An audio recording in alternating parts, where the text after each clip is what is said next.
Good morning, everybody. Welcome to today's 1 Million by 1 Million Strategy Roundtable for Entrepreneurs.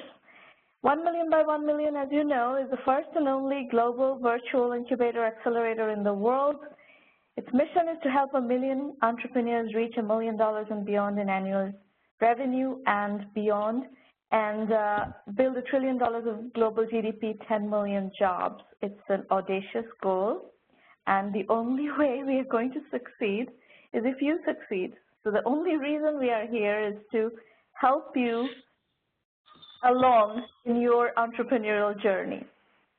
This is our 248th 1M1M Roundtable, and we've done probably as many in our private roundtables, which are premium member only sessions. This whole mode of doing roundtable mentoring sessions has been a tried and true approach, at least in the 1M1M program. It's worked very, very well, and we have, as a result, been able to work with entrepreneurs globally, and you'll hear in Ross's story in a moment how he managed to get his company bootstrapped far away from Silicon Valley. So it's a very, very inspiring story. Now, this event is being recorded. You will have the recording available in our on our YouTube channel as well as on our blog, and that will be available tomorrow. The Twitter handle for us is @1M1M and @1Mby1M and @Romana. If you are live tweeting the show today, please use #1M1M. And our YouTube channel is 1M1M Roundtables. You will find recordings of all prior sessions, including sessions with very interesting guest talk shows at the beginning of the session, like you will see today. All of those are available on the channel, so lots of great content to consume, depending on how much time you have. These are the call-in instructions. We're not quite ready for calling in yet.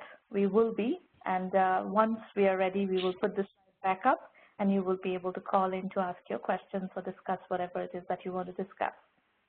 Now, the current set of programming is in celebration of the launch of our new book, $1 Billion Unicorns. That's part of the Entrepreneur Journeys series, Volume 12. Can you believe it? 12 volumes of Entrepreneur Journeys. We started publishing this series of books back in 2008. And we actually started working on the Entrepreneur Journey series in 2006.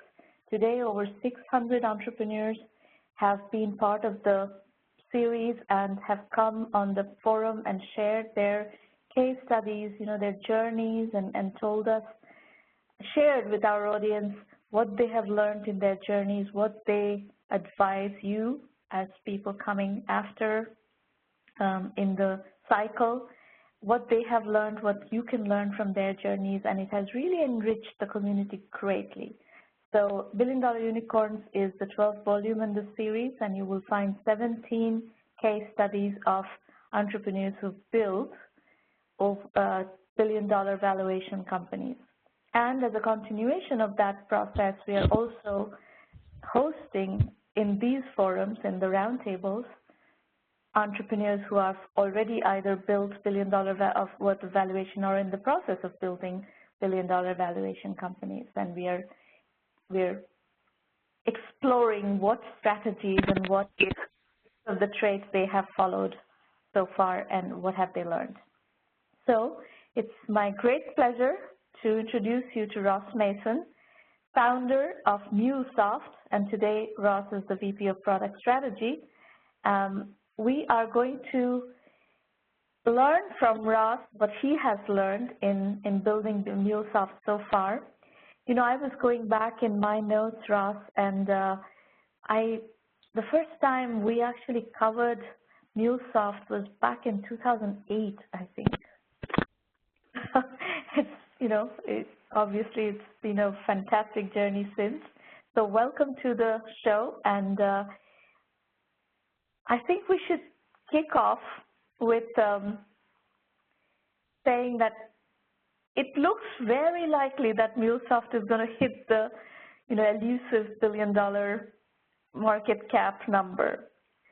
So let us learn from you what MuleSoft is, what is unique, and what are you doing to get to $1 billion valuation.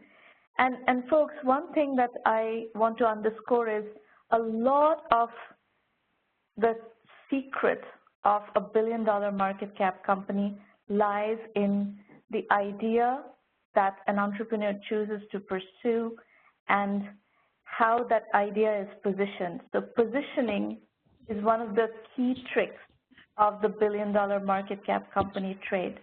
So Ross, as you explain your journey and your lessons from the trenches, please talk a little bit about how you managed to extract the nugget of the idea and position the company to be able to grow at this pace. Okay. Great. Well, thanks for the intro. And I guess I'll start with what do we do for the folks watching or listening. Essentially, MuleSoft exists to connect the world's applications, data, and devices. And, back in 2008, when you first covered us, connectivity between those, applications and data, not so much devices back then, was really quite difficult. Before MuleSoft came, there was, legacy middleware, very heavyweight tools built by big companies, and very little leverage in the market. And the opportunity we saw and the position we've taken is connectivity between these things, between applications, data, and devices, will and is driving competitive advantage for any size company now.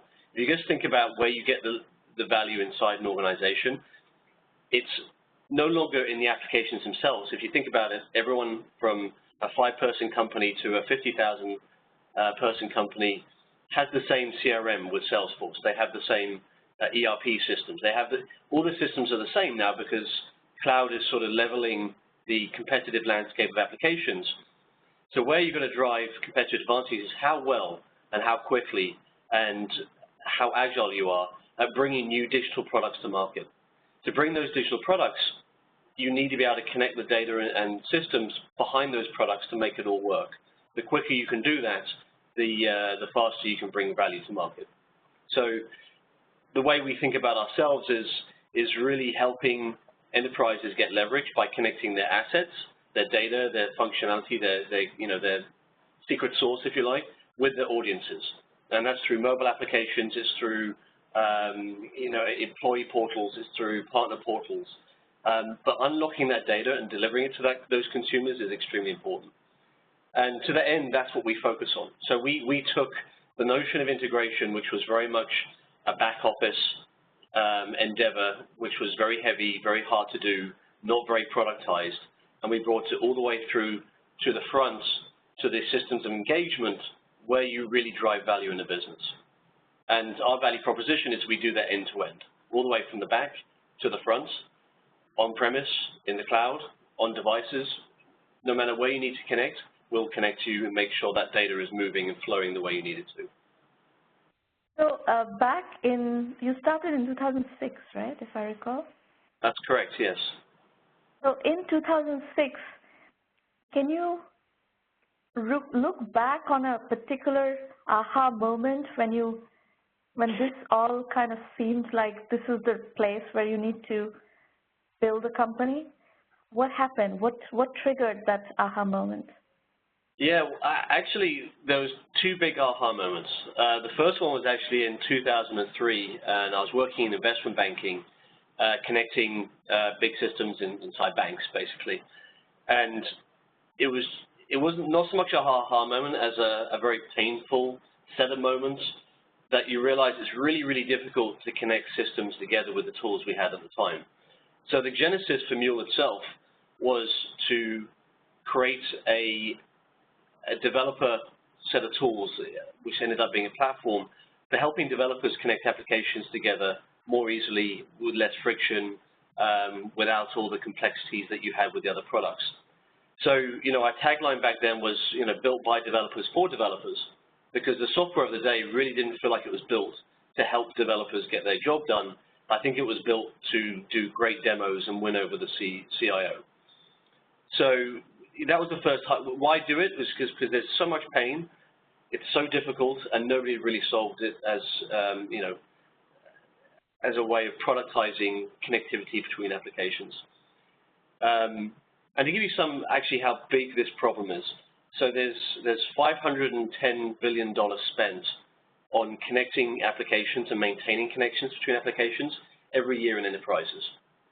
Yet the middleware market is only about $26 billion, according to Forrester. So there's a massive divide. There's, you know, $500 billion spend on trying to get things connected, but people are trying all sorts of ways, including DIY, to make that work. What we're looking to do is change that equation and drive down the costs associated with connecting applications and move more of that spend into driving innovation and driving value to the business. So in essence, my first aha moment was the equation was completely broken in, you know, with traditional middleware. Then in 2006, I started the company, and at the time, well, I'll take a step back. So Mule was an open source project and still is an open source project. And I released it as open source because this is a pretty big problem to solve. And I knew I wasn't going to get it right on my own. I wanted to bring in as many people from diverse backgrounds as possible to use the platform and help me understand what were all the problems that we needed to solve with this type of software. So open source was a very natural way to go. In 2006, I started the company around the notion at the time that open source was commoditizing enterprise markets. And we actually raised money. The first round of money, we raised it on really commoditizing integration middleware. But my second aha moment was actually late in 2006 when I started really engaging with customers on a regular basis, that our role in the market wasn't to commoditize it and you know, leave integration as this necessary evil, but actually to completely change the thinking and change the way people connect applications going forward. And what that means was that we went from a commoditization model, you know, a cheaper model, to a value model. And, you know, if for any, you know, entrepreneurs, I think that's a really important, you should never, with software, certainly any complex software, you should never go for commoditization. Even though it might feel like, because you're starting an open source as an example, that you're commoditizing an existing market, the real opportunity for any entrepreneur is not just to make it cheaper, but also make it simpler and change the dynamic of the way things are done.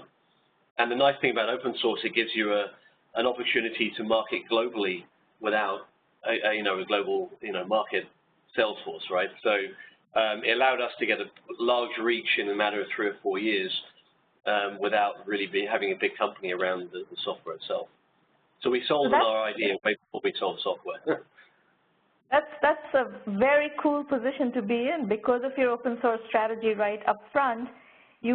By the time you even went out to raise any money at all, you had, what, like tens of thousands of users inside of large enterprises? Is that correct? Yeah. No, and actually part of the diligence process, the reason why it was so easy to raise money is because I could get, you know, I had 2 of the top 10 banks who would do a reference call with the VC and say, yes, they'd pay for it. Nothing, you know, nothing says let's put money into this new startup than you know, big banks telling you they'll actually pay money to buy the software. So that was. Is there anything you did proactively other than putting the software on SourceForge? What other, you know, in that time, the 2006 to, you know, till the time when you had this kind of traction inside big banks and so forth, was there anything that you did proactively that's something that we should share with the audience as a learning tool? Yeah, I mean, like every overnight success, there's years of just slogging away very, very hard. And what I did was I put all my energy into building community. So what that meant, and it's simple things, but it really does work. So for open source, you know, every time anyone asks a question, anyone posts anything, you've got to follow it right up and give them as much information about what they're asking about, or if they're blogging about you, helping them understand what your position is or what your philosophy is. I spent probably 2.5 years doing that every day. I used to actually wake up at 5 a.m. So I could do 2 hours of community building in the morning before going to work, and then I'd spend my evenings doing it as well. So I started, even cutting down on sleep so that I could manage this thing. But it's amazing what happens is once you start putting that effort in and people see it, if the software is valuable to them, if it's resonating, then it pretty quickly people will start gravitating around it.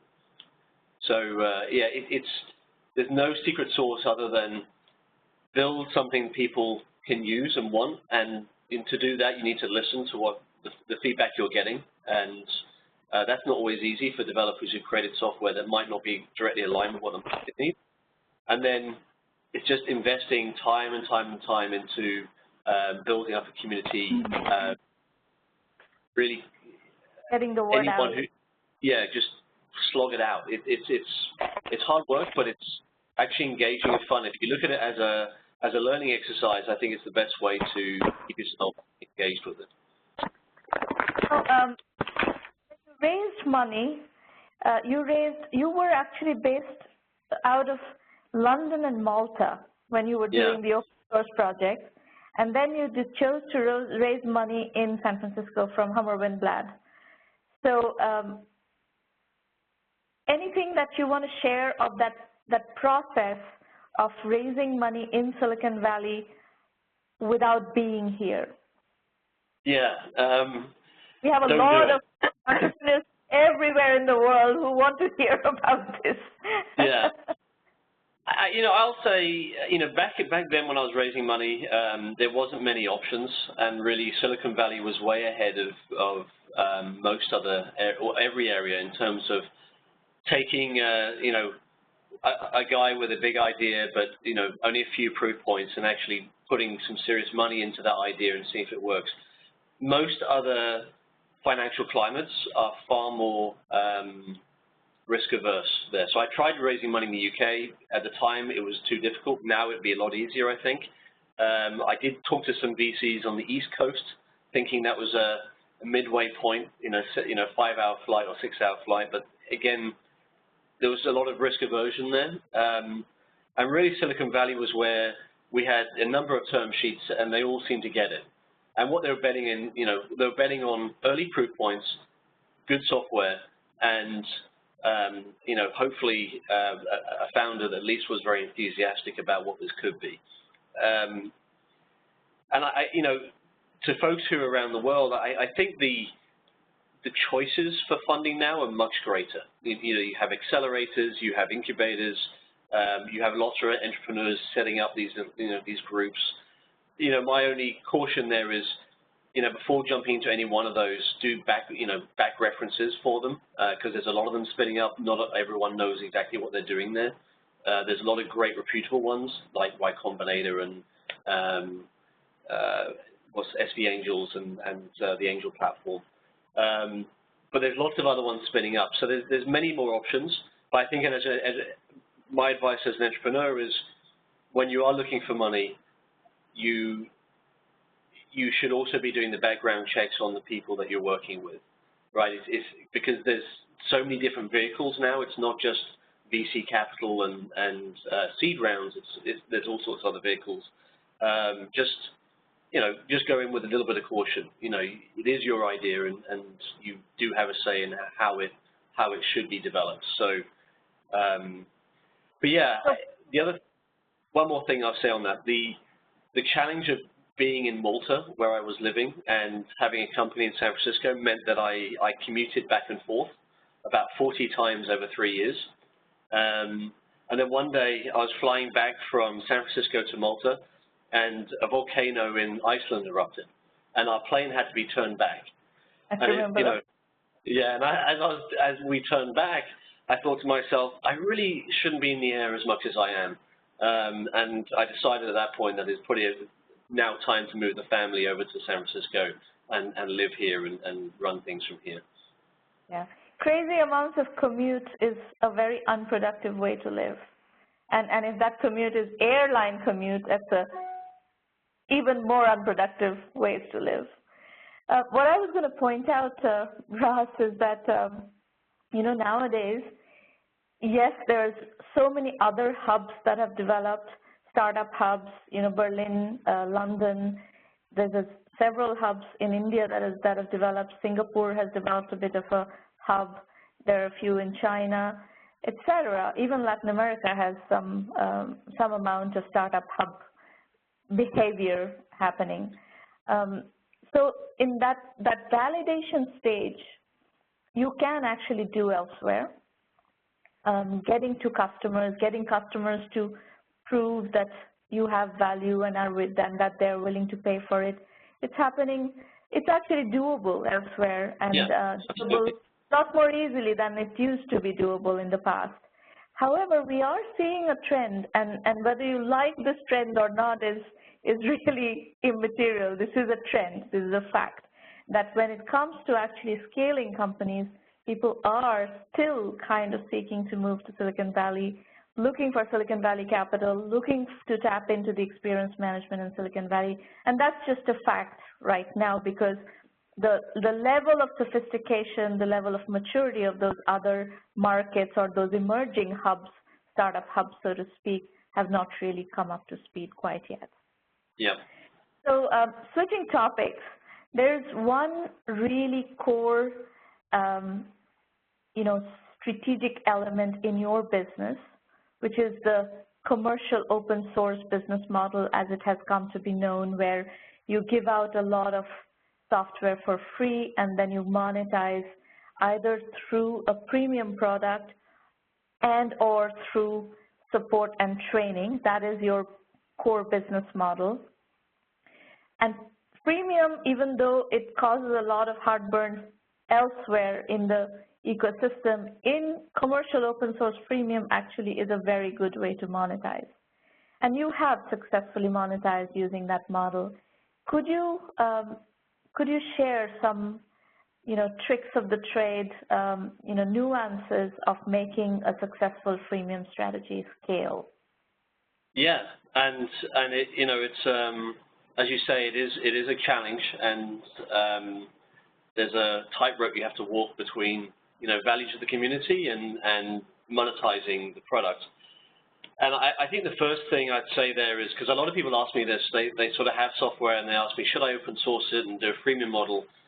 And you only want to open source something if the commercial value of that software will be so, it'll be put into like a transactional system or somewhere like that, where the value of that software being supported and having enterprise capabilities will really matter, right? So for our community, I think we probably commercialize probably 5 or 6% of our user base, which is very high compared to most other open source companies that do less than 1%.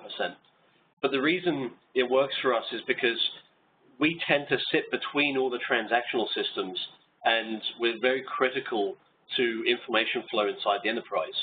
So you can use us at the edge and you'll get a little bit of value. You'll get the open source value, but as soon as you want to put us centrally in a credit card processing system or an order processing system or ERP to cloud-based systems, then suddenly the cost of that not working for you is way higher than paying a vendor to make sure it works for you. Right. Where we've actually taken that even further is we now do a lot of deals with our customers that are a lot larger, and they're focused around digital transformation. So companies who are looking to make a wholesale change to the way they connect their applications, data, and devices. And with that, what we've done is we've packaged up a philosophy and a methodology about how you should run IT going forward the next 5 to 10 years. So it's not just enough to sell software in my mind. Software is very good, but what people really want from you a lot of the time is your expertise. And with open source companies, you get a very broad view of the market because you see everyone from very small companies to very large companies using your software in interesting ways. And I think what makes freemium work in that environment is getting good at distilling what you're seeing and providing good best practices and sort of philosophy and methodology to your larger customers so they understand how best to get the leverage out of your software. So the nice thing about the model is lots of levers you can pull to add more and more value to just the code base. And that really is what you should be aiming for. It's not about just getting support on the software, but it's actually about building a relationship with the company behind the software to get outsized value from it. So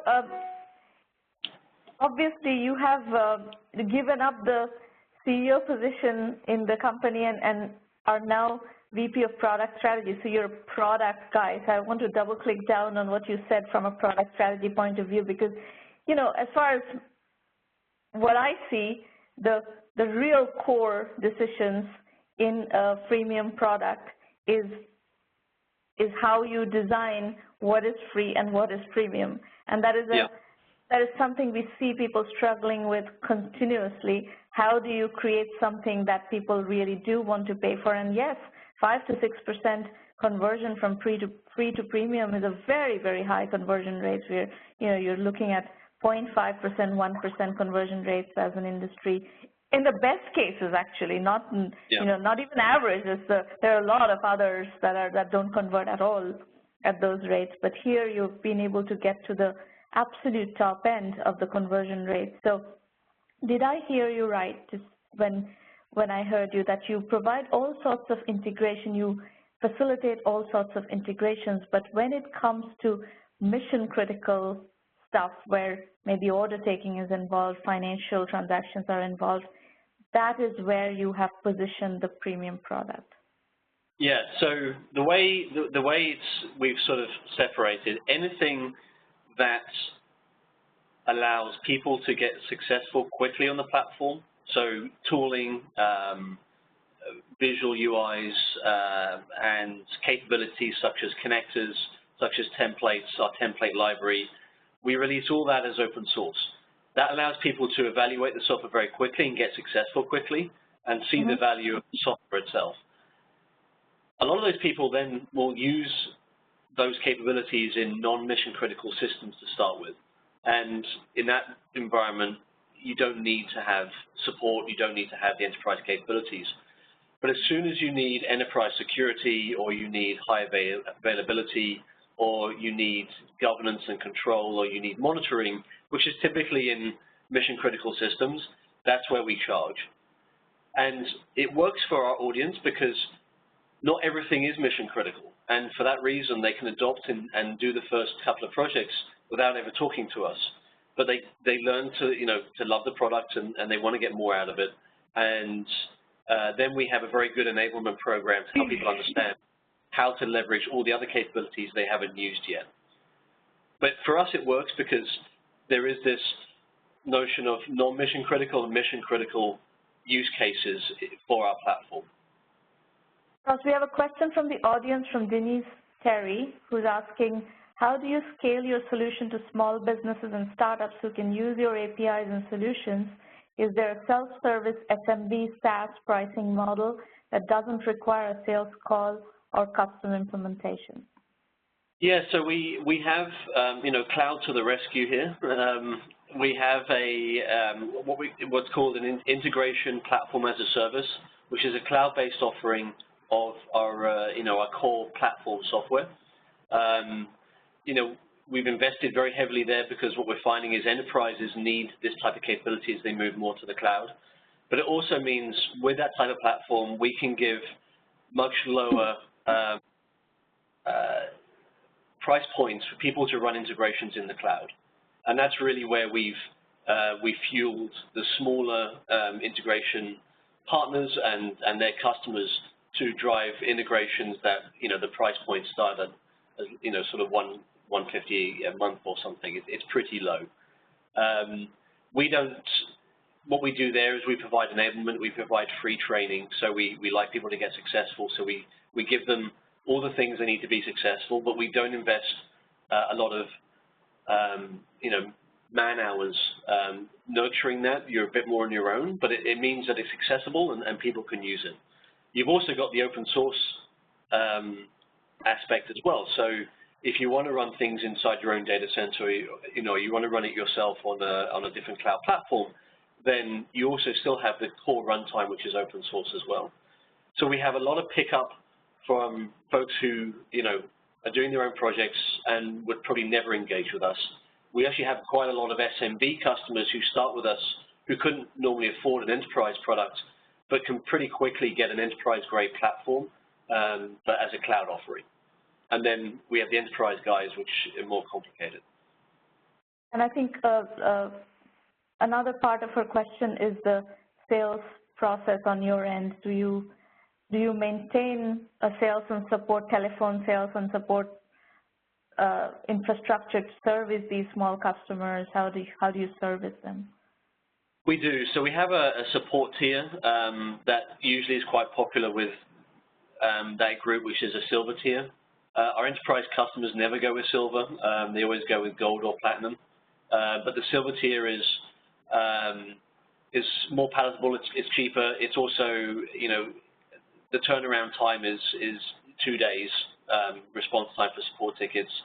So because of that, we can sort of ratchet down the cost of getting in on that tier. And with Cloud Hub being our platform as a service, we've managed to sort of give those guys a package that usually works for an SMB type of environment, but you still get support and you still have access to some of the enterprise capabilities. And how many total number of customers are you supporting right now that you have to support, actually? Yeah, so on the enterprise side, it's 800 plus, and then on Cloud Hub, I think it's probably another 35,000. Okay. And what size customer support operation are you running, and where is that located? So it's global.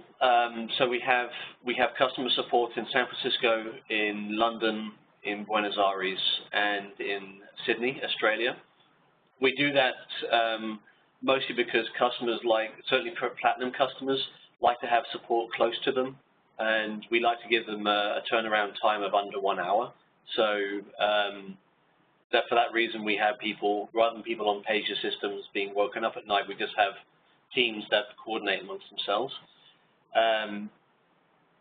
So that's global. I don't know how big it is, but a company side, we're about 500 people. We're going to 600 plus this year, so some portion of that is support, and I just don't know what the number is actually. And the 35,000 that you're supporting on a lower clip customer support base, is that out of Buenos Aires then? Actually, that's out of Buenos Aires and here in San Francisco, because most of the customers are US based. And what we do there, we provide them an SLA on the platform itself, and that's usually enough for a lot of those customers. They want to know that the app is going to be up 4 nines. If that's the case, they're actually pretty self-sufficient. So in that scenario, we just have a expanding DevOps team that ensures that our cloud infrastructure is always we shoot for 5 nines, but we offer an SLA of 4 nines. All right, great. Well, I know, Ross, you have to make a phone call, and then you want to come back into the mentoring session. So we will continue the conversation with Ross. We will do some mentoring, and then during Q&A, we can ask more questions. Audience can ask more questions of Ross. So we will move to Rajesh Kumar, dialing in from Bangalore, India. If you need to drop off, Ross, you could do that. And whenever you're ready to come back, I'll see you on the camera, I guess. Or just great, thank you very much. So we'll talk more with Ross. Meanwhile, let's talk with Rajesh a bit. Rajesh, are you on the call? Oh, hold on a second. Oh, sorry, Denise is going to go first. Maureen is sending me a message here saying Denise is going to go first. Denise here. Denise Terry, are you on the call? Hi, I am on the phone. Can you hear me okay? Yes, please go ahead. Okay, great. Thanks, Ramona. Nice to meet you. So I really love your work and what you're doing. I've been an entrepreneur for almost 20 years, and I am also a Smith College alum, fellow Smithy. Cool.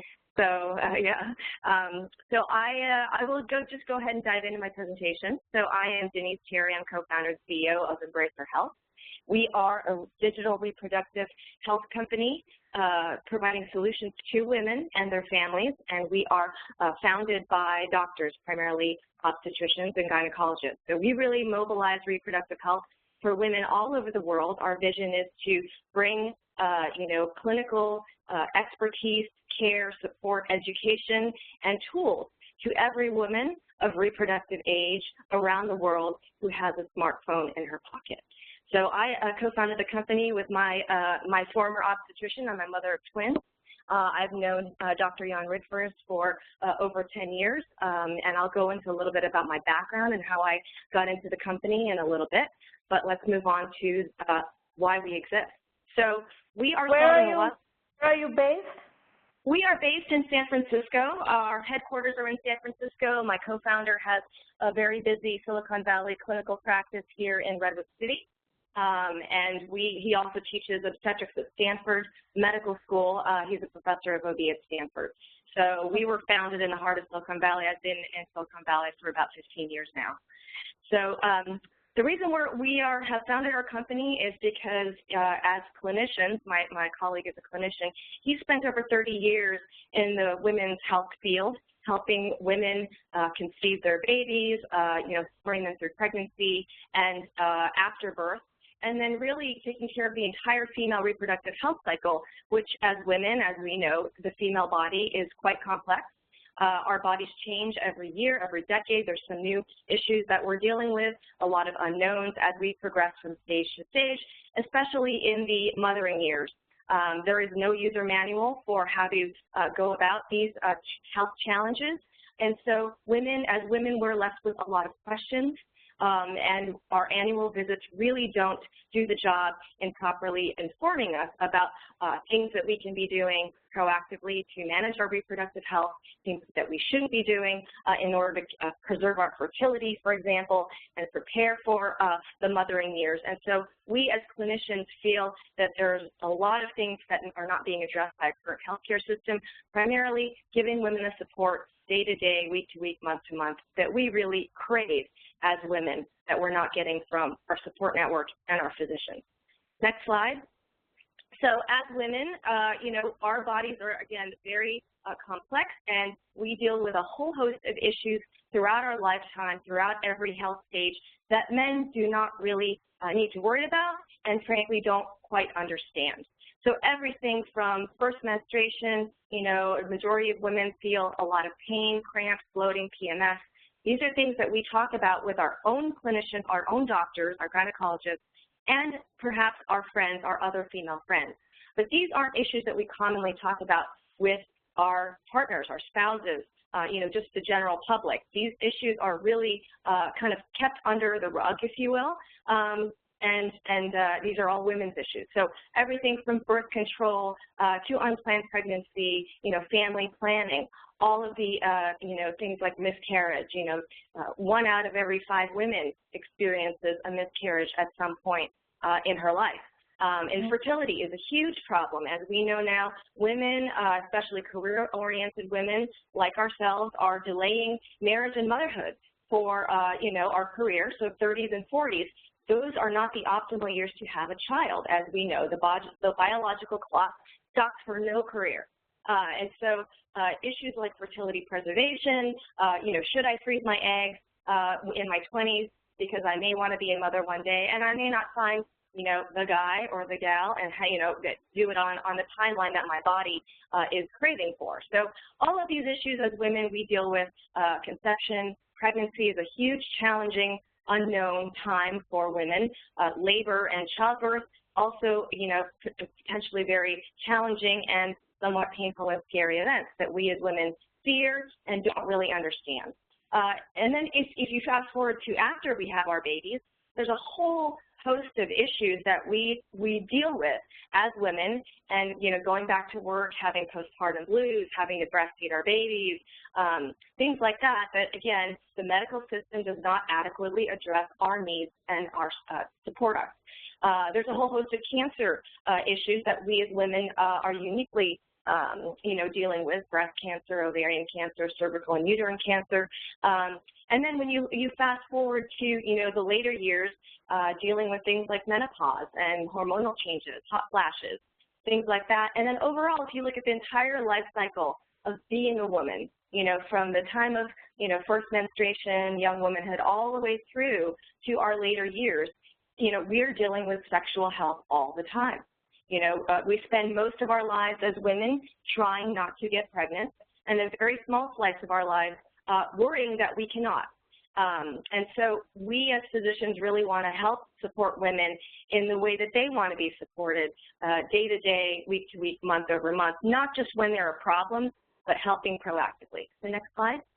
The other challenge that we face as women is that there are a whole slew of, I would say, reproductive health products on the market, both over the counter and prescribed by your physician, and they're confusing. You know, we really don't understand what are the best birth control options for us. What should we be doing for various issues throughout our health cycle?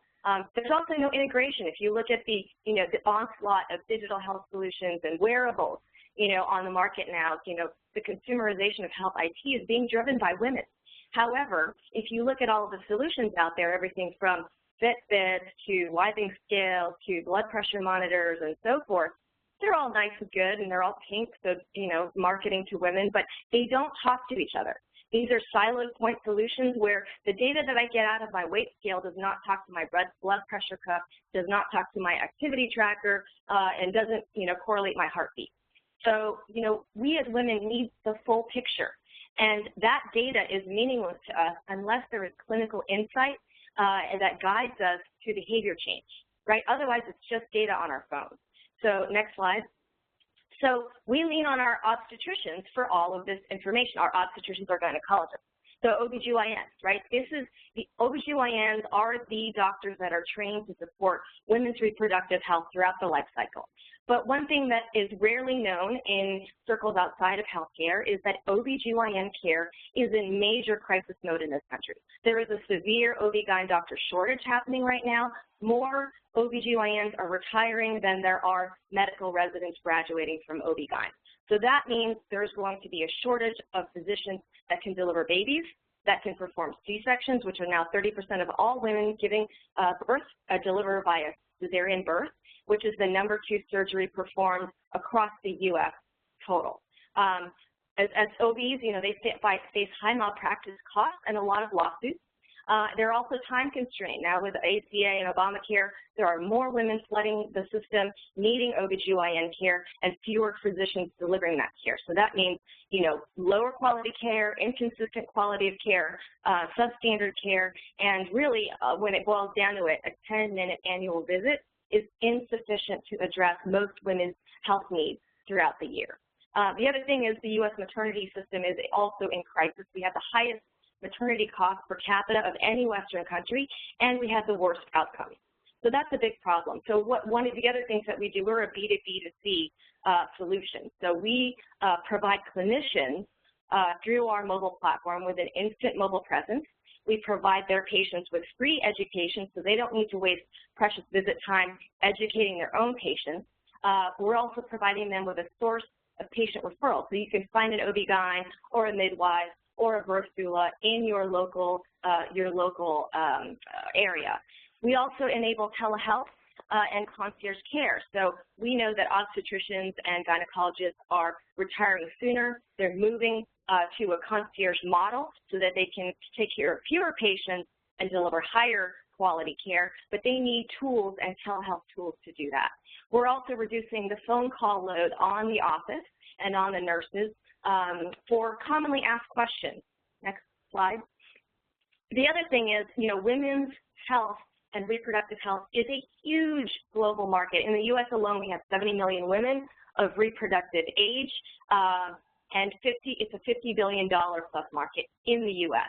However, if you look at the global market for reproductive care, there's 1.7 billion women of childbearing age around the world, and we are taking our solution in English, Spanish, and to multiple languages for free to all women around the world. So we want to touch every woman and baby out there. You know, within a decade, we believe we can bring them U.S. quality care at very low cost around the world. So next slide.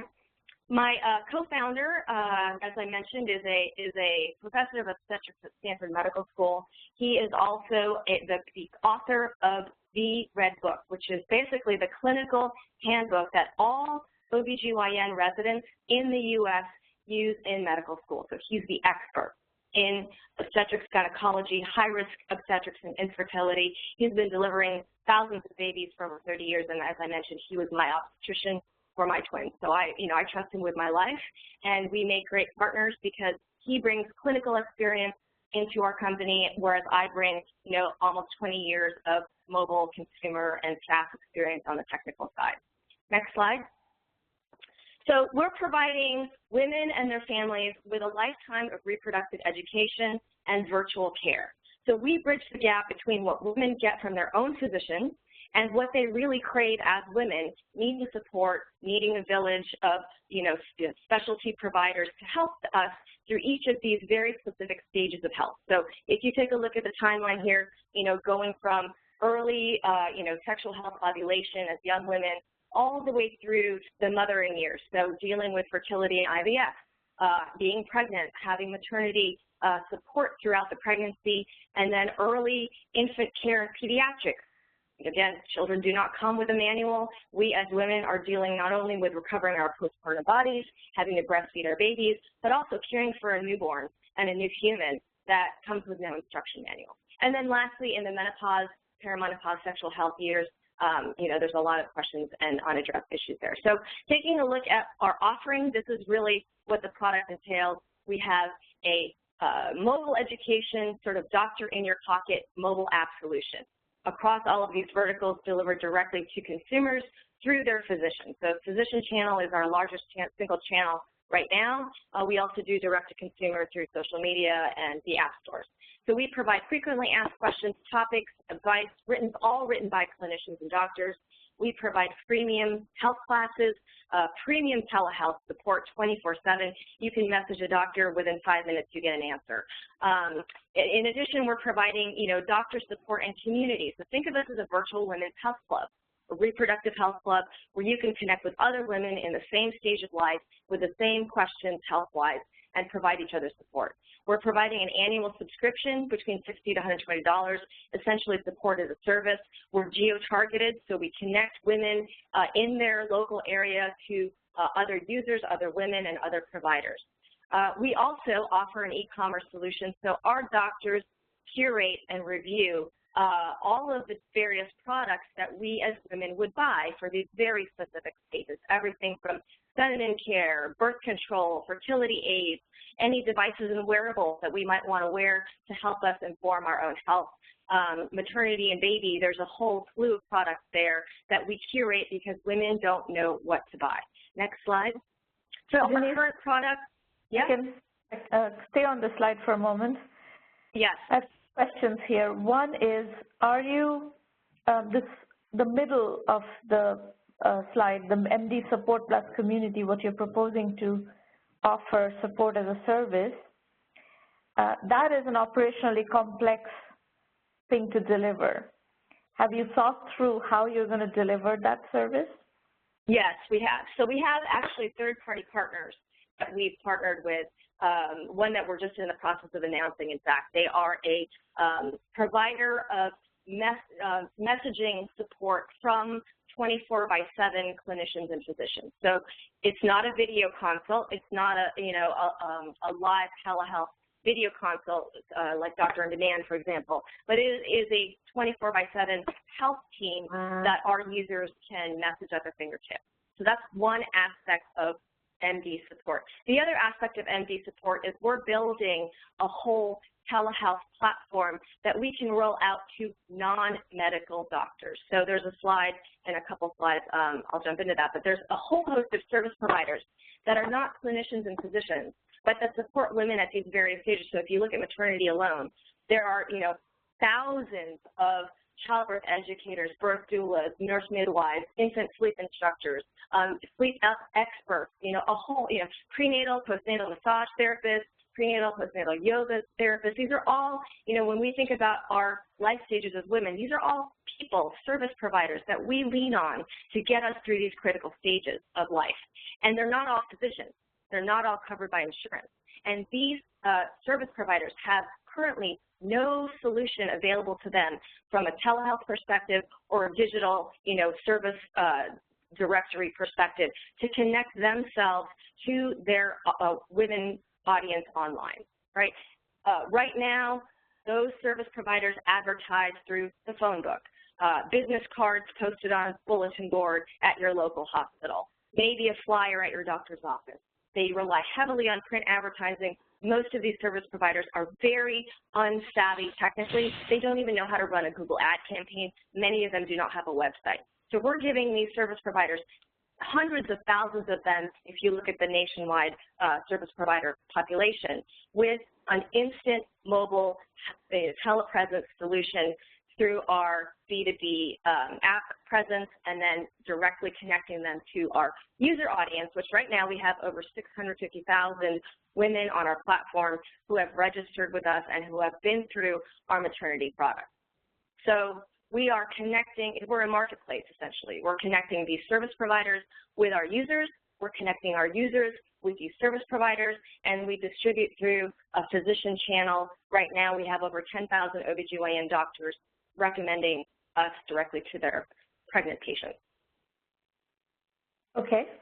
So I guess the key question that we need to understand is, what is the business? You know, in terms of business model, how are you making money? Where is the primary monetization coming from? Yeah, so let's skip ahead. So this is our current product. This is one of the 5 products in our suite.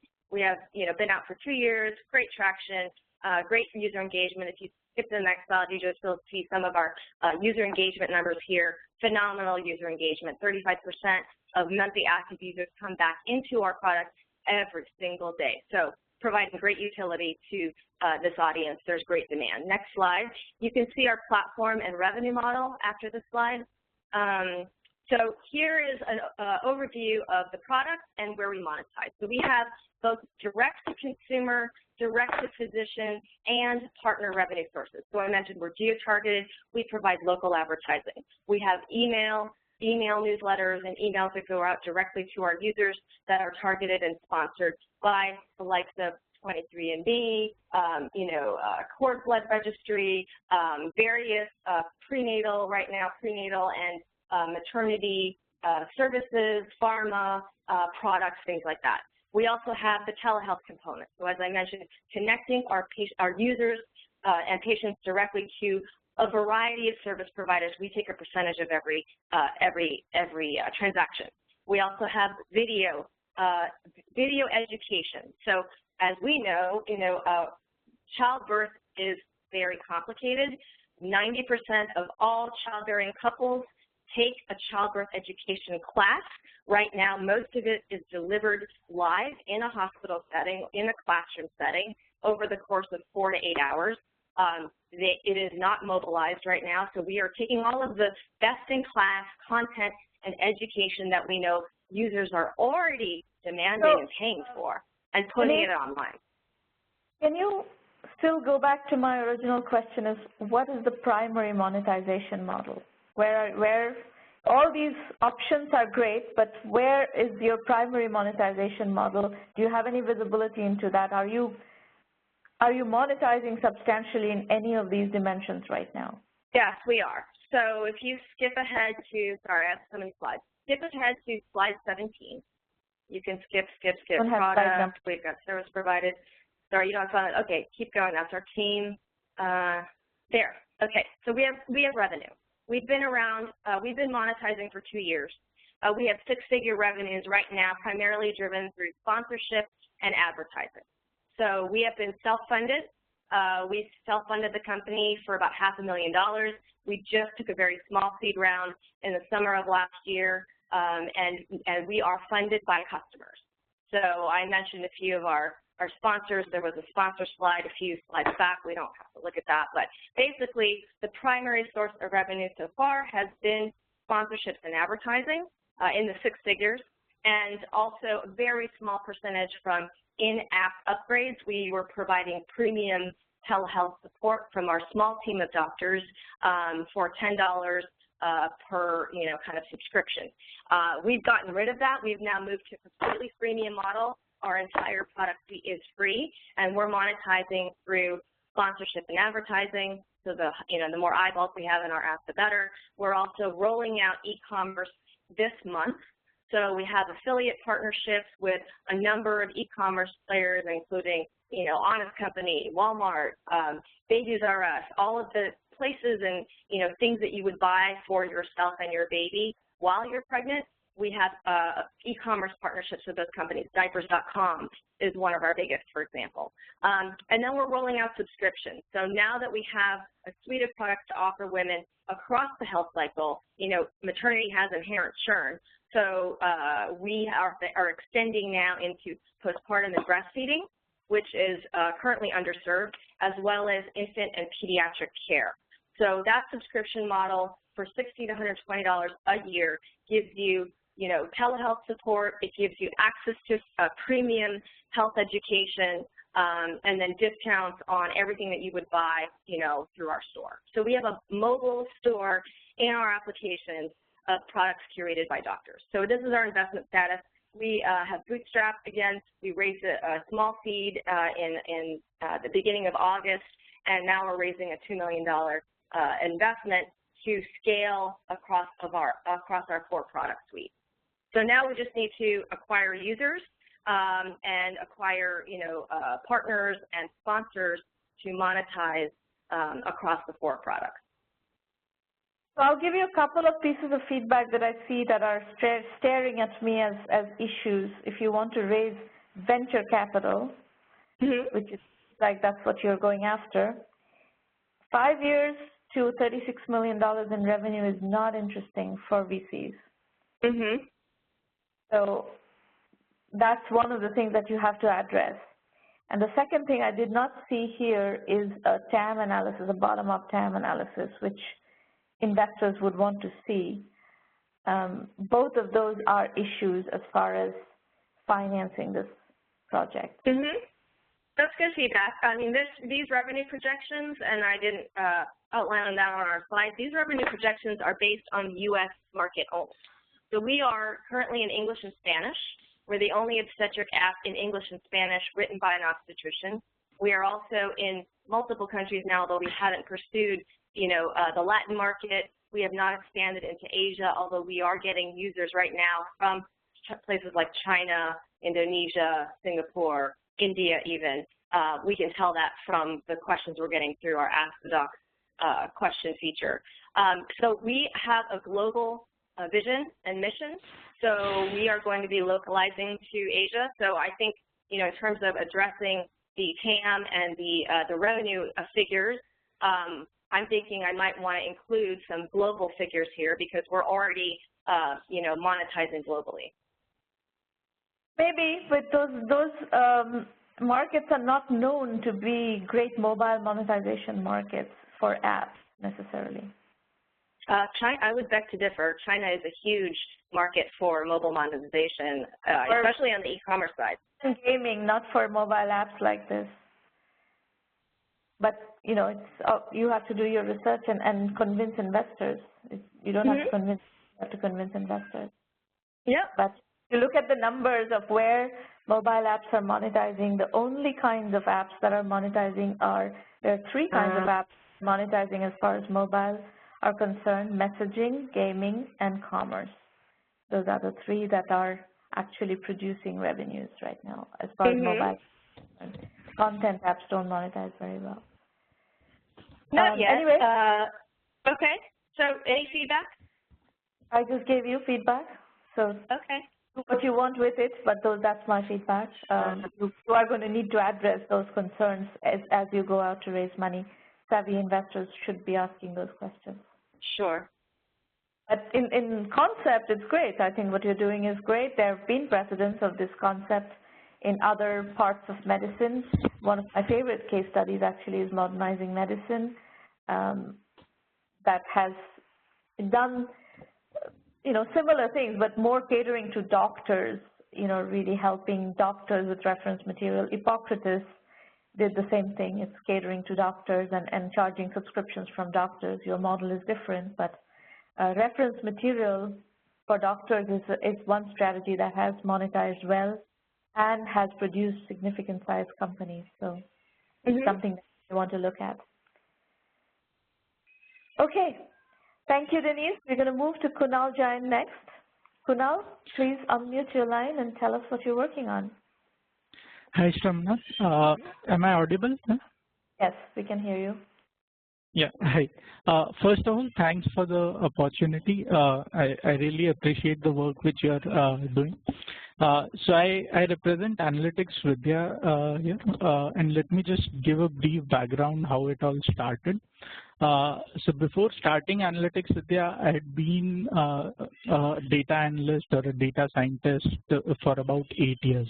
And the problem which I was facing was that, if I have any question, for example, I was analyzing the insurance industry problem, there was no forum to go to and ask those questions to understand what are other people doing across the globe. So that's how this whole thing started.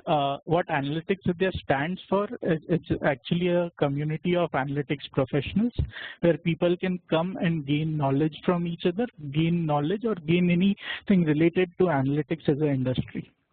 Next slide, please. So broadly, there are 4 channels in which we operate. So we have a blog running, which is right now the most read blog in India. We have a discussion portal where people can come in and ask questions. They can get upvoted and downvoted. So it pretty much operates like what Stack Overflow is for coders. So these 2 channels essentially act as bringing traffic to our site, and these are the content engines for us. On the monetization side, we have a trainings platform where we go out and tie up with multiple analytics trainings providers and work with them.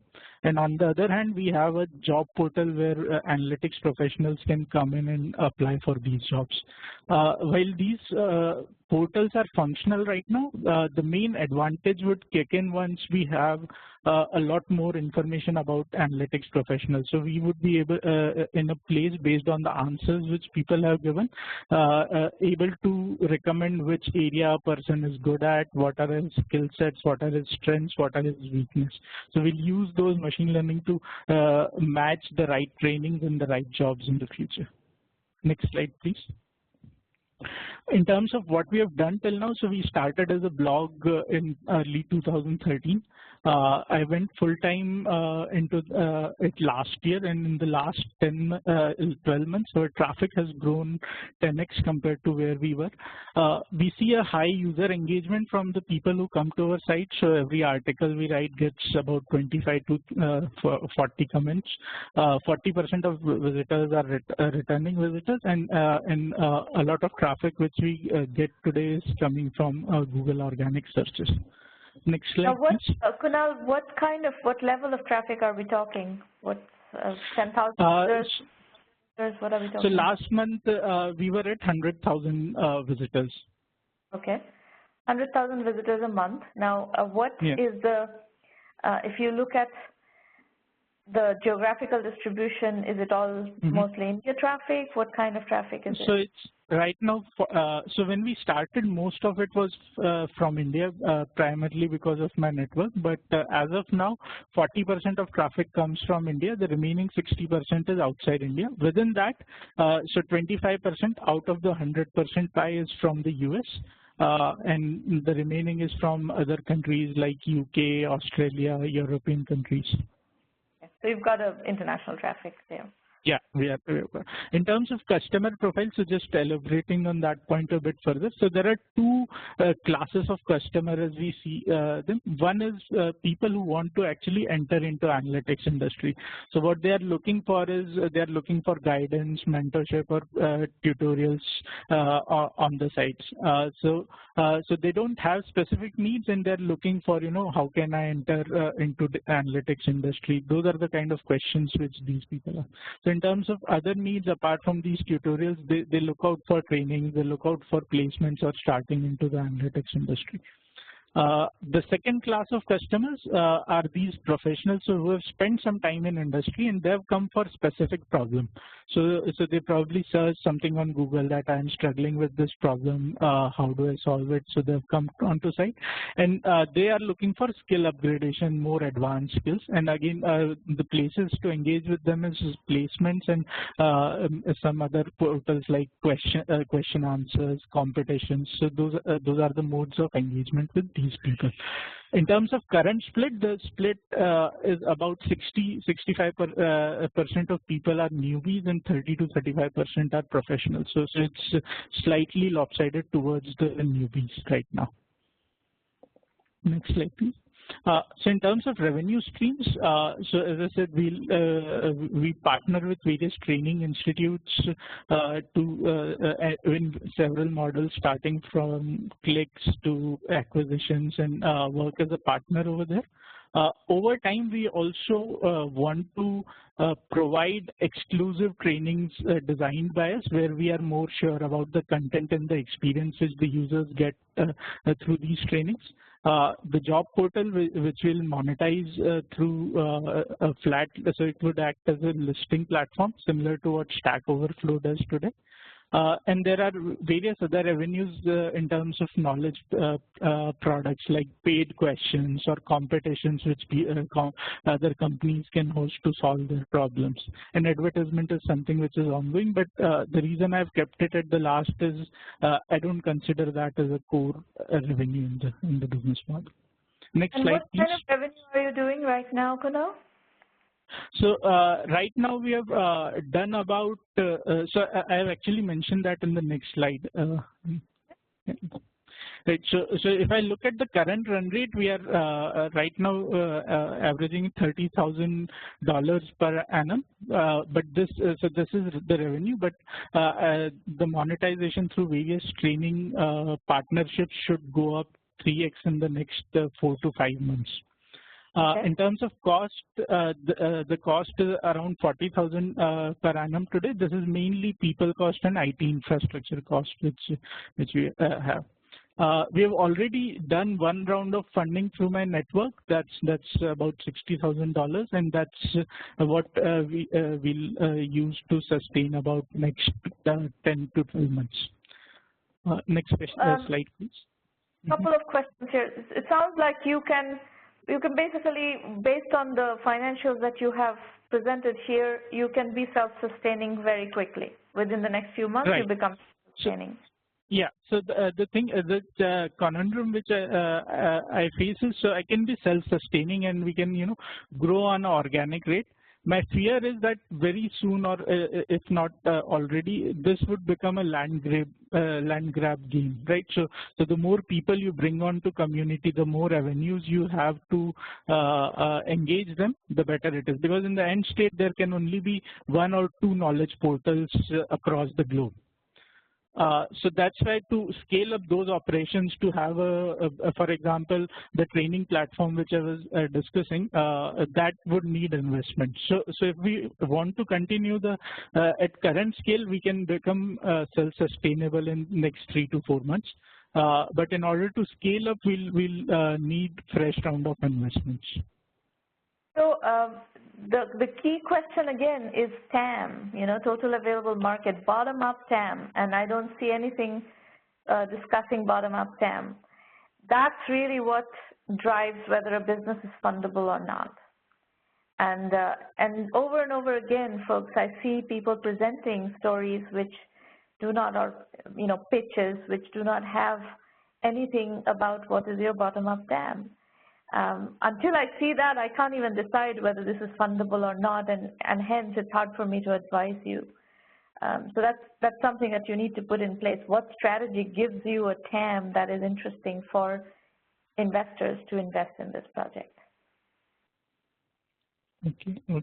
And the other question which I had was, till now, we have been growing basis our content and the organic growth which we have seen, which turns out to be around 20–25% month on month. Are there any other ways which you can suggest in which we can, grow faster than that? Sure, you could use PPC advertising, but that costs money.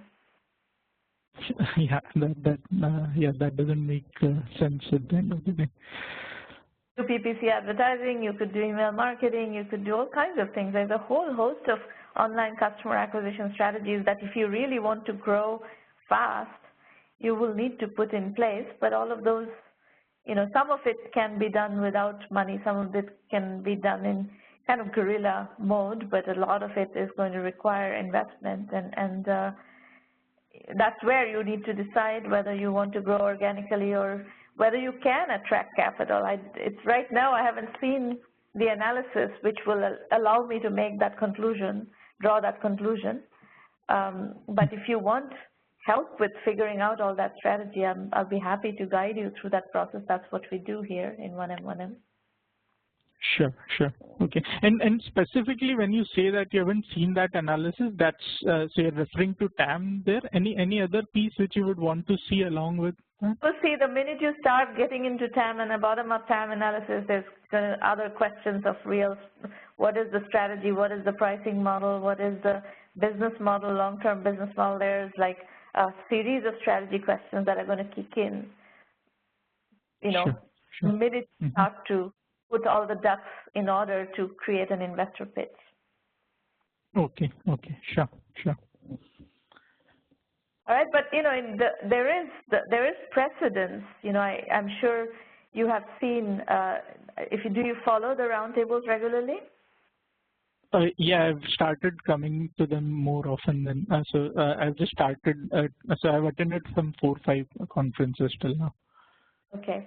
So I don't know if you would hear for the plural site discussion. Plural site is following this strategy and has managed to scale. The question is that they're doing it an umbrella, you know, strategy where they're addressing many different disciplines. The question is, can you take one of the disciplines like data analytics, go really deep into that and create a portal like that? And what is the right strategy for doing that? So those are questions that you need to answer. As I said, I'll be happy to help you through that if you decide to use 1M1M to, you know, address those issues. Sure. Thanks for your time. You're welcome. All right, folks, if you like what we do here, please refer 1M1M to serious entrepreneurs who are willing to put in many, many years of immense, intense work to build businesses. This is serious stuff, you know. Being an entrepreneur, a serious entrepreneur, a real entrepreneur who is going to build a sustainable company over a period of time is very intense work, and it's not an overnight thing. It's not a sprint. It's a marathon, and you have to have the commitment and the mettle to run that marathon. And those are the kinds of entrepreneurs we are looking to work with in our community, so that we can put all our resources behind you and help you succeed. So everything in terms of our resources, and I'll walk you through our resources in a moment, are at 1MBY1M.com. You will find a very active and very educational blog, both educational and inspirational blog. You will also find the Entrepreneur Journeys book series, which I talked about earlier in the show already. We have 12 volumes of Entrepreneur Journeys, and whatever it is that you're dealing with, whatever issue that you're dealing with, we have, you know, several different volumes of Entrepreneur Journeys books that address different issues that you're going to be dealing with in your journey. So definitely look that up. It's a very, very low-priced entry point into the 1M1M program. The blog is free. That's the #1 entry point into the program. This is what the site looks like. You will find tons of videos, video FAQs, and so forth. These roundtables happen for free every week. So we are coming up to 250 roundtables. In a couple of weeks, we'll be celebrating our 250th roundtable session. And we've had over 25,000 people participate in these. If you would like to pitch, please go ahead and register to pitch at the free public roundtable page. The entire schedule is there. All the registration pages are there. And you can also register to just attend, and I strongly recommend you start following the roundtables on a regular basis, so you learn from these case studies. The philosophy of the program is case study-based learning. This is why we do the public roundtable, so that not only by pitching, you also learn from listening to other people's pitches and these strategy discussions of what it takes to get to where you want to go, whether it's scaling your business revenue-wise, whether it's finding additional mechanisms of attracting customers, traffic, etc., or attracting investment. We have a premium program, which is where we provide you with extensive methodology guidance, strategy guidance. We have a curriculum that is really powerful. I'll tell you more about that in a moment. We help you with business development. Where we have contacts, we will connect you to our network. And we have intense strategy consulting sessions in similar roundtables, but they're closed-door sessions for our premium members only. And you get to use the curriculum, which is the asynchronous learning and the synchronous interactions like these in the premium sessions. And the combination scales very well, and it's working really well. And we've been running this program now, as you've heard, for 4 years, over 4 years, and we've produced quite a bit of success stories through the program. So definitely look into the premium program. You'll find lots of information on the website about it. We also help you with financing. We will provide you with the diagnostics as well as the mechanics of financing, and then we will introduce you to our financing network, and we'll help you get the word out, which is really important in the media and social media and so forth. We give you access to our our channels so that you can get your word out there. The $1 Million Club is a set of case studies of success stories in the 1M1M program. You will also find an ROI analysis of the 1M1M program, which is $375,000 plus 5 to 10% equity worth of value for just $1,000. We do not charge you any equity at this stage. We give you lots of orientation on how to use the program. You do need to do the work. So it's like a gym. You will not lose weight just by subscribing to the program.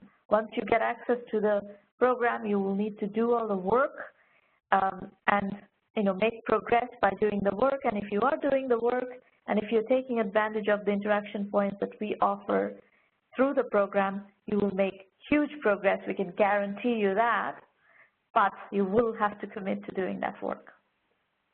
The 1M1M self-assessment is a set of questions you should ask yourselves. It's important. Investors will ask you these questions. I will ask you these questions. You should ask you these questions and make sure that you can answer these questions legitimately and concretely in making your way through this process. The premium program, we have lots of descriptions, what to expect from the program, video FAQs and so forth. So take a look at those and see if you want to use the program to advance in your journey. The curriculum is a combination of case studies and video lectures. We have over 600 entrepreneurs who have participated in building these case studies, sharing their journeys, sharing their lessons from the trenches, and you can learn from them. You can, have them as mentors, so to speak, and in a, almost like having a coffee session with somebody who has built a significant size company. And that's invaluable, You don't get to do that very often, and here you have a repository of 600 such instances that you can learn from, over 600. And you have video lectures where I also teach you the nuggets and the strategies and kind of synthesize what we have seen across many different entrepreneurs and their strategies. So the curriculum has 7 core areas: bootstrapping, positioning, market sizing, customer validation, financing, customer acquisition, and team building. And then you have electives: Web 3.0 and e-commerce, cloud computing and business solutions, mobile and social, healthcare, IT, online education. Building unicorn companies is a new elective module that we've built as we've been developing the book project, and so forth. So we have one on women entrepreneurs as well. Our methodology is lean, capital-efficient, bootstrap startups. And even if you raise money, we acknowledge that it's going to take you an extended period of time of bootstrapping to get your house in order, get enough validation so that you can start actually monetizing and proving that you can build a significant sizable business, at which point investors are willing to come and work with you. As I said, we help you with getting media coverage. So if you go to the press page and look at our coverage of 1M1M premium members, you'll see that we get our members a lot of coverage, and we let you use our Twitter, Facebook, LinkedIn, blog, all these different channels, social media channels, so that you can get your word out. This is our blog where we've covered lots of our companies. We have an affiliate program. If you're trying to develop entrepreneurship in a particular community or through a media portal and anything, you're welcome to work with us as an affiliate partner. We have 4 more roundtables, between February and March, and then in March I'm traveling for a couple of weeks where the end March period we do not have roundtables. But before I travel, you still have 4 more roundtables in Q1. Vision India 2020 is an ideation book that we've published, which you can use to, if you haven't zeroed in on an idea yet, you can use this book to, trigger ideas in your brain. It's a very fun book. It's written as a futuristic retrospective, sitting in 2020, looking back on building businesses based on these ideas, and it's written as fiction. So it's short stories, essentially 45 short stories about business. The Incubator in a Box is a program that we use with other partners who are running incubators or incubation programs on our platform. So we have a number of partners in that mode. Entrepreneur Journeys, recent Entrepreneur Journeys books are $1 Billion Unicorns, Carnival in the Cloud, Bootstrapping with a Paycheck, and From E-Commerce to Web 3.0. So definitely look them up depending on what area you are working on. So we are now back to Q&A, and Ross is also back on the call. So anybody who wants to call in and ask questions is welcome to do so now. You can also ask questions in public chat. So over to you guys.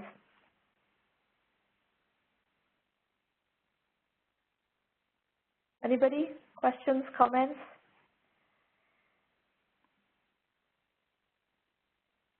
And while we are in this mode, I want to also introduce you to Irina Patterson. Irina is on the call. She will be happy to answer questions about the 1M1M program. So if you would like to speak with someone from our team, call Irina, email her, irina@1mby1m.com, or call her 786-301-2456. Irina, would you like to add anything? Hi guys, this is Irina, because you cannot see me. Yes, I was listening very carefully what was presented, and I can assure you guys that Shermana knows a lot of stuff about business development, and you should just use this opportunity to ask questions. And if you don't ask questions, I'm going to ask Shermana questions myself for you. Denise, please ask your question, please. No? I'm just going to take this opportunity and start asking Shermana questions myself, because you have the opportunity to ask a very experienced entrepreneur here, Ross Mason, who is willing to answer your questions. So let's look at Denise's question. She's asking a question of Ross. How do you scale your solution to small businesses and startups who can use your APIs and solutions? Is there a self-service? But we've already answered your question, Denise. Ross already answered your question. I think Denise, particularly, and everybody else should ask these questions, and if I can, I'm going to ask Shermana these questions. Shermana, what is the bottom-up TAM analysis? Bottom-up TAM analysis is how much money you can make off your solution. So if you were controlling all the market, 100% of the market, what is the total available market that you can address based on your business models, your pricing models, your value proposition? So this is not, as opposed to top-down TAM, which is, people will say, oh, we have $6 billion worth of TAM because, the market is $6 billion. The analysts say it's $6 billion. That is a number that investors do not like. So today, during the pitches, this came up. It's good that Irina is asking this question because I see this coming up all the time. You present these numbers, there are 50 million people who are looking for women's health solutions. Great, but what is the revenue that, based on your business model, your pricing model, what is the revenue that you can deliver based on what is out there in terms of market sizing? That's the number we're trying to understand. As investors, that is the number that we're always trying to understand to gauge if this company can be a big company or not. Whatever pitch you're presenting, you have to convince investors that you can build a venture scale company. Rob, do you want to add to that on the TAM issue? Yeah, I would agree with you. You need to know what you're going after. I think the TAM is really important, and I think even in one of my earlier questions, I quoted, the bottom-up number for us is 510 billion, but the top-down is 26, and the goal there is to help people understand how enormous or how prevalent the problem is. But then the next key thing for me, which I think a lot of people trip up on, once you have that number, they're very quick to defer and say, well, if I can get 1% of that, I'll be golden. But in reality, you need to do a lot more thinking with assumptions around how you're going to actually convert that group of people. I heard one of the ladies talk about going global and representing sort of Asia markets. That is a challenge. As a personal investor myself, I look at people that can get scale in a very small market and then stamp it out versus have a very broad market without much penetration. And I think most VCs think the same way. You're much better off driving more value in North America than you are trying to go global before you're ready to scale. As a U.S. company, yes, just, a counterpoint, the point that you're making is absolutely right. You have to come into one market and be able to show traction and scaling in that market, and the North America market happens to be one of the fastest growing markets usually.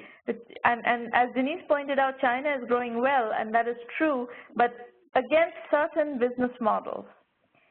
Now, if you look at some of the companies that are coming out of other parts of the world, especially Asia, especially Europe, you can actually get traction in other markets as well. You may be starting in India, like the second presenter today, Kunal, has a company that is starting in India, even though you're actually operating with a global customer base. 40% of your traffic is India traffic, 25% is US traffic. And then the question is, where is the monetization going to come from? And the purchasing power of Indian customers, for instance, is lower than the purchasing power of the US customers. So which market are you going after? What is the pricing model of that market, and how does that roll up in a bottom-up TAM structure? That is what we need to determine whether your business is financeable or not. And just one other point before we have 1 more minute left in the session. One other point that I want to underscore is that you don't have to build a venture scale company. You can build a self-financed, organically growing company that will get to, you don't know, $5 million, $10 million, $20 million, $50 million.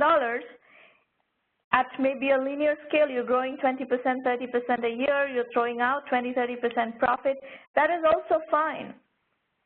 That is also successful entrepreneurship. The choice is yours, and it depends on what business you're building. What are the dynamics of your business? Does your business have the dynamics of the venture type scalability?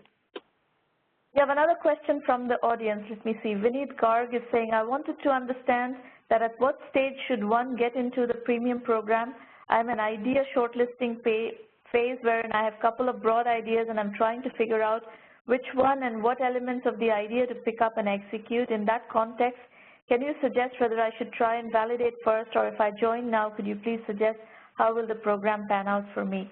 Vineet, our take is we prefer that you join sooner rather than later so that you have 1, energy left, 2, runway left with whatever resources that you're working with, and you follow our methodology to do your validation work and even idea selection work. Because this stuff is fairly complicated, and if you're a first-time entrepreneur and you haven't, you don't really know the methodology, it's going to take you a lot longer to learn the methodology and implement your process. So if you could short-circuit that by using the methodology, learning the methodology, and getting the guidance that we provide, you're just going to move a lot faster, and our ability to help you is also higher because then you have energy left, you have runway left, resources left to actually execute on whichever idea then you choose. We do get this all the time, by the way. People come in with multiple ideas and then, validate whichever one has legs. Ross is saying he needs to drop up. Ross, thank you so much for coming. It was inspiring, and I'm sure people are going to be looking very closely at the MuleSoft case study, both from what you said today as well as what you said in a bigger case study that we did on MuleSoft and yourself. Thanks again for coming. Well, thank you very much. I really appreciate it. And it's great what you're doing here. It's really good. Thank you. Anybody else? Anybody else has any closing questions? Otherwise, we're kind of out of time for today. Let me understand. Go ahead, Shawna. If nobody wants to say something, I'm going to say something. This is Irina. Okay, go ahead. So if you see, guys, how it is important to ask questions, because it can be so much productive for you. You got a very intelligent people online, and you have this opportunity to ask questions, and you can really make very good for yourself if you just ask the questions. If you don't know something, it is okay. We expect you not know a lot of things. We don't know a lot of things, but we also know a lot of things. Well, and if you are asking a question that we don't know answers to, there's 600 other people who are part of the program in some capacity, and we can get you the answers. And over the last 10 years, I have touched over 5,000 companies. Both small startups like yourselves, early stage, concept stage companies, as well as very large, the 600+ entrepreneurs who are successful entrepreneurs who have participated in this program and have helped, are continuing to help develop the program and develop the resources and help you along. It's an enormous energy, an enormous goodwill, an enormous amount of knowledge, resources that we have been able to assemble here. So we will get you answers. One way or the other, we'll get you answers. And please don't be shy.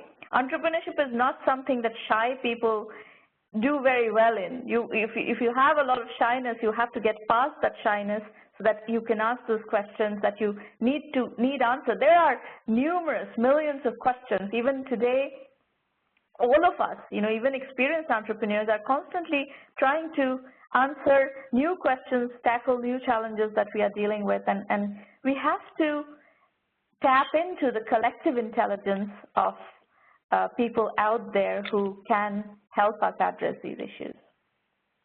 And right. one more thing, just Shimon, a very short thing.